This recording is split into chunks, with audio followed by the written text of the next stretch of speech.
Hola estudiantes del octavo A, del octavo B, del octavo C. En esta cápsula está la síntesis de los contenidos que hemos tratado en Ciencias Naturales con la profesora Andrea Soto y Aranza Wenchual. Por lo tanto, el objetivo será recordar conceptos relacionados con los métodos de planificación familiar, el desarrollo embrionario, las vías de transmisión de las ITS, la fuerza y sus tipos, y las placas tectónicas y los tipos de límites que existen entre estas placas.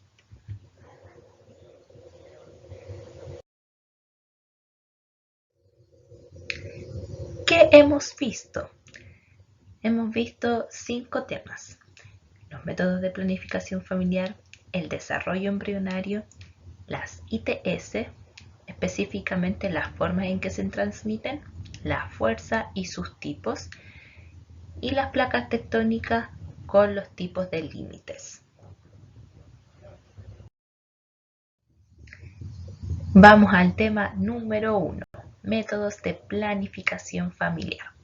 Recuerda que existen dos tipos de métodos de planificación familiar. Dentro de los métodos naturales, solo haré mención a 4 de los que hemos visto en clases. El primero, el método de los días, que se basa en el conocimiento del ciclo menstrual y a partir de ello establecer el día de la ovulación, los días fértiles, los días infértiles. El segundo, el método del moco cervical. Este método se basa en la observación de las características que tiene este fluido, tales como el color, la textura. El tercer método es el método de la temperatura basal y aquí se registra diariamente la temperatura. Por último, tenemos el método sintotérmico, en que aquí se hace la observación simultánea del moco cervical, de la temperatura basal y las características que tiene el cuello uterino.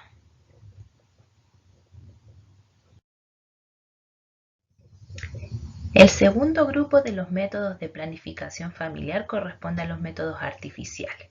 Y aquí hay 3 grandes grupos.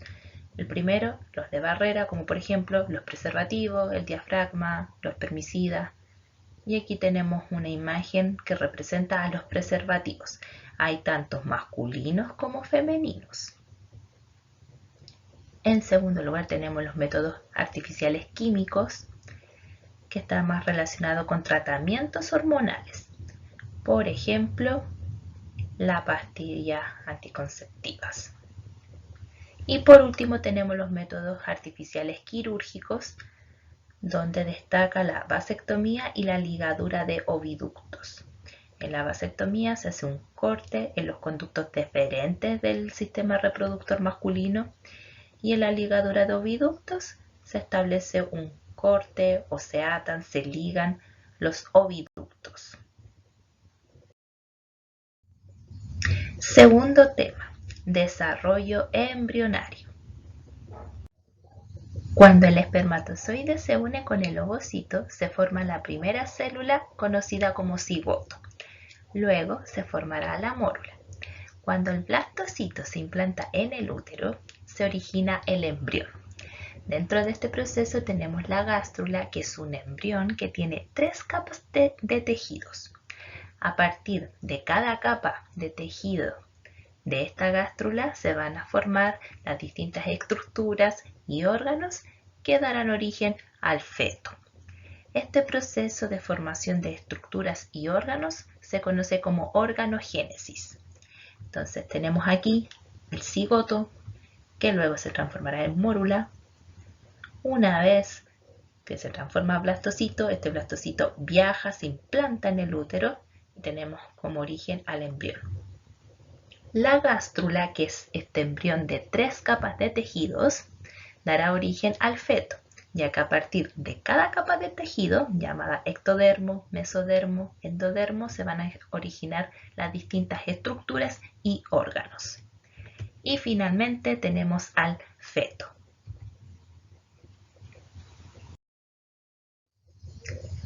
Vamos con el tercer tema, transmisión de ITS. Lo primero que es o que son las ITS. Son infecciones de transmisión sexual. Estas son diversas infecciones, valga la redundancia, y enfermedades causadas por microorganismos patógenos, tales como bacterias, ciertos hongos, protozoos, algunos artrópodos y en otros casos por virus. Estos microorganismos patógenos son transmitidos principalmente por medio de relaciones sexuales, aunque también existen otras vías de transmisión. Entre estas tenemos el desarrollo del nuevo ser en el vientre materno, en el parto mismo, durante la lactancia materna, cuando se realiza una transfusión sanguínea si es que el donante porta un microorganismo causante de una ITS, o bien cuando se usan agujas que hayan estado en contacto con sangre infectada. Cuarto tema, la fuerza. La fuerza es una interacción o una acción entre dos o más cuerpos. No se dice que un cuerpo tiene fuerza como tal, no tiene fuerza por sí mismo. Entonces, este levantador de esta barra no tiene fuerza, sino que está interactuando con otro cuerpo y ahí se está ejerciendo una fuerza. La fuerza se mide en newtons y se simboliza con la letra N mayúscula, y el instrumento utilizado para medir la fuerza se llama dinamómetro.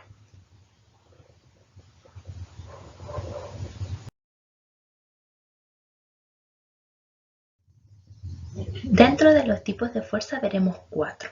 Como número 1, la fuerza de gravedad o peso, que es una interacción que se produce entre el centro de la Tierra y los cuerpos que están sobre su superficie. Por ejemplo, el centro de la Tierra y este cuerpo. El centro de la Tierra y este cuerpo. Esta fuerza dependerá de la aceleración de gravedad de la Tierra. Como número 2 tenemos la fuerza normal. Esta fuerza es una interacción entre una superficie y el cuerpo que está sobre ella. Esta fuerza es ejercida por la superficie. En este ejemplo tenemos la mesa y tenemos un florero. La fuerza normal es ejercida por la superficie de la mesa hacia el florero que está apoyada sobre esta mesa. Como número 3 tenemos la fuerza de roce o fricción. Esta fuerza se opone al movimiento de un cuerpo y dependerá de la superficie. Entre más rugosa sea la superficie, mayor será la fuerza de roce y menor el movimiento. Caso contrario, mientras más lisa sea la superficie, menor será el roce y mayor es el movimiento. Por ejemplo, aquí tenemos a esta mujer empujando esta caja hacia la derecha. Como el movimiento es hacia la derecha y la fuerza de roce es de oposición, la fuerza de roce tendrá un sentido hacia la izquierda. En esta segunda situación tenemos representado que mientras más lisa sea la superficie, menor será el roce y por lo tanto el movimiento será mayor. Fácilmente representado aquí. Número 4. Fuerza elástica o restauradora. Esta fuerza también es de oposición, solo que se opondrá a la deformación de los objetos, como por ejemplo aquí, cuando ustedes aprietan, deforman esta pelotita y esta pelotita vuelve a su forma inicial. Ahí la pelotita, al momento de ser aplastada, apretada, se ejerce una fuerza que, ¡boom!, recupera su forma.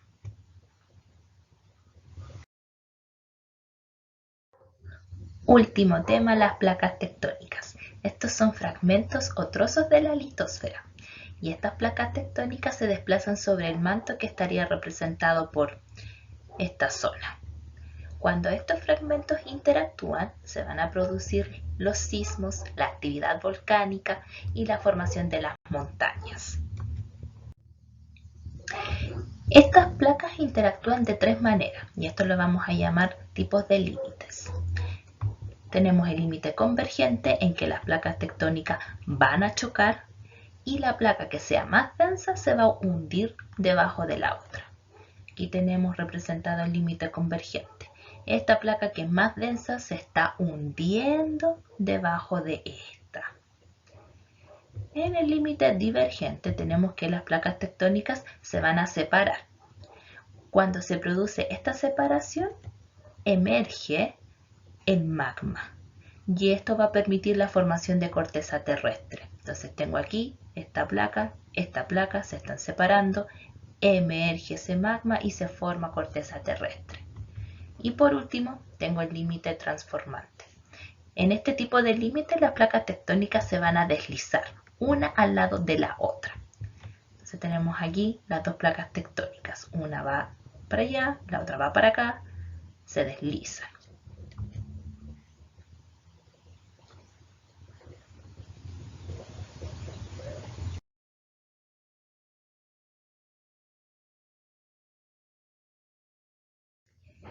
Y te dejo como a modo de cierre estos mapas que representan los conceptos relacionados con las 5 temáticas abordadas en esta cápsula. Aquí tenemos los métodos de planificación familiar, los métodos naturales, los métodos artificiales y los ejemplos de cada tipo de método de planificación familiar. Tenemos también representado el desarrollo embrionario que comienza con el cigoto para llegar al feto. Y aquí tenemos las 4 vías en que se transmite una ITS. La relación sexual, que es la principal, bajo las palabras de vía materna, está mencionado el desarrollo del nuevo ser dentro del vientre materno, en el parto mismo o la lactancia materna. Tenemos la transfusión sanguínea y el uso de las agujas compartidas. En este mapa están representadas los 4 tipos de fuerza que hemos visto.